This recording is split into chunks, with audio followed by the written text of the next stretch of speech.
Sweden joins NATO. Yes, you heard it right. Sweden, the famous home of IKEA furniture, Volvo cars, and even the beloved ABBA band, has decided to join NATO. I wonder if they plan to build new defense lines with IKEA furniture or hope that ABBA's greatest hits can fend off enemy attacks? Haha. Let's take a look at the situation. Both US President Biden and Turkish President Erdogan are supporting this decision. These two leaders, who are unlikely to agree on anything else, have found common ground on Sweden joining NATO.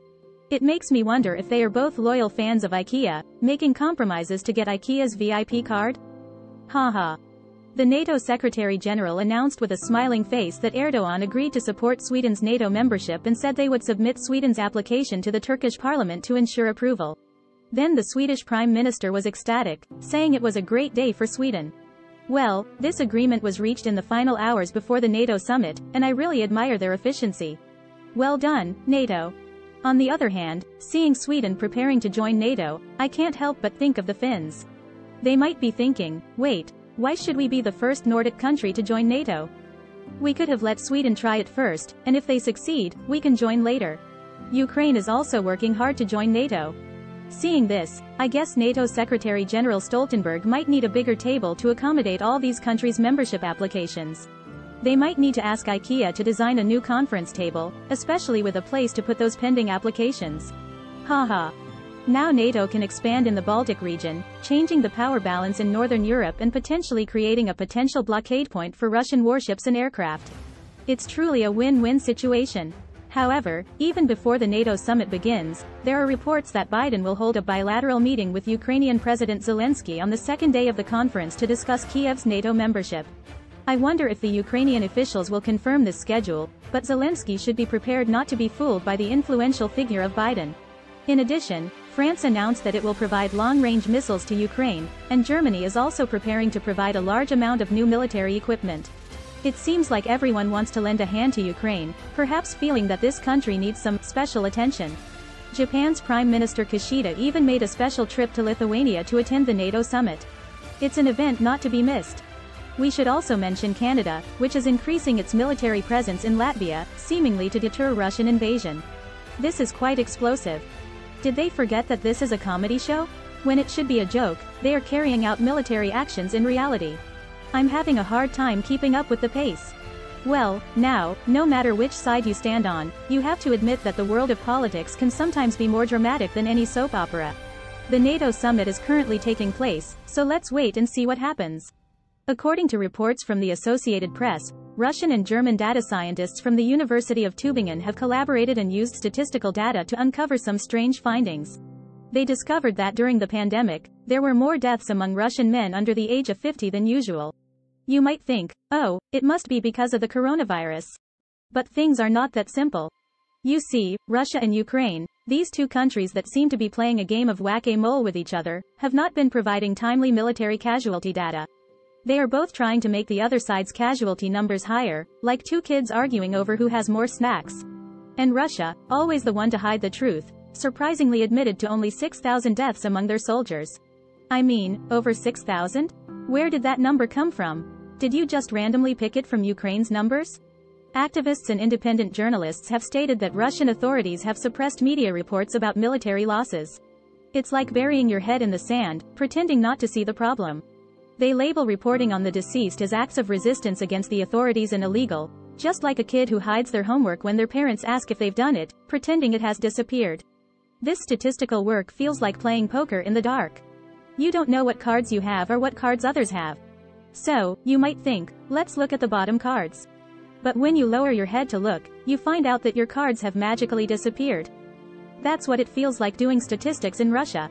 According to their analysis, there has been an increase of 25,000 inheritance cases for men aged 15 to 49 in 2022. As of May 27, 2023, the number of new cases has skyrocketed to 47,000. Now, brave media outlets like Mediazona and Meduza, who have more courage than stand-up comedians, have built a verified database of war-related deaths using social media posts and photos from cemeteries across Russia. As of July 7, they have confirmed the identities of 27,423 deceased Russian soldiers. One editor named Dmitry said, "We only know the names of these soldiers, and their deaths have been confirmed by multiple sources." Of course, he didn't mention the painstaking effort they had to put into finding this information. I imagine that for them, finding each name was like finding a diamond in a grass field. The number of Russian soldier deaths is a very serious issue, but you see, these two media outlets have gone to great lengths to expose the truth. Their efforts deserve our respect. The Kremlin has revealed a shocking piece of news. It turns out that days after the Prigorotny coup attempt, Putin had a long meeting with Grigorenko and Wagner's commander. It's truly laughable. It seems that despite all his roaring, Putin actually believed that this mercenary organization and their boss could still be useful. That's some serious audacity. I wonder if they raised their glasses during the meeting and said, "Well done, guys. Even though the coup failed, your efforts were not in vain."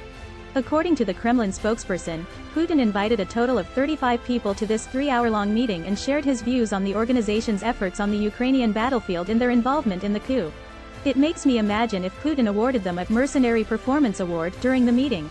It could go something like, "You are Russia's finest mercenaries, and for your brave performance, I have prepared this exquisite trophy with the words, 'Behind-the-scenes heroes' engraved on it." It is said that the Wagner personnel explained their mutiny and pledged allegiance to the Russian leader during the meeting. It's hard to imagine if they stood in a neat line, raised their right hands, and solemnly swore, "I swear allegiance to President Putin. I swear to fight for Russia forever. I swear not to cause trouble anymore, not to slack off, and only use my phone secretly at night." But the most interesting part is that this meeting took place just 5 days after the Wagner unit, led by Grigorenko, got close to Moscow. The whole incident is truly hilarious. Putin's whims, the Wagner unit's coup adventure, and that 3-hour-long meeting. It feels like a political comedy movie. Hopefully, Grigorenko and his unit can get out of this adventure and avoid any more laughable situations in the future. Although if they have any more news, I'm actually looking forward to the next comedy. According to the U.S. Central Command, on the 7th local time, a drone strike was carried out in the Al-Bab region of Syria, eliminating the Islamic State, extremist group leader, Usama Mahajir. Earlier that day, Russian military aircraft hindered the operation for about 2 hours. Before heading to Lithuania for the NATO summit, U.S. President Biden visited the UK. He arrived in Windsor and met with King Charles III. Earlier, Biden met with British Prime Minister Sunak at Downing Street, where they discussed the issue of U.S. providing cluster munitions to Ukraine.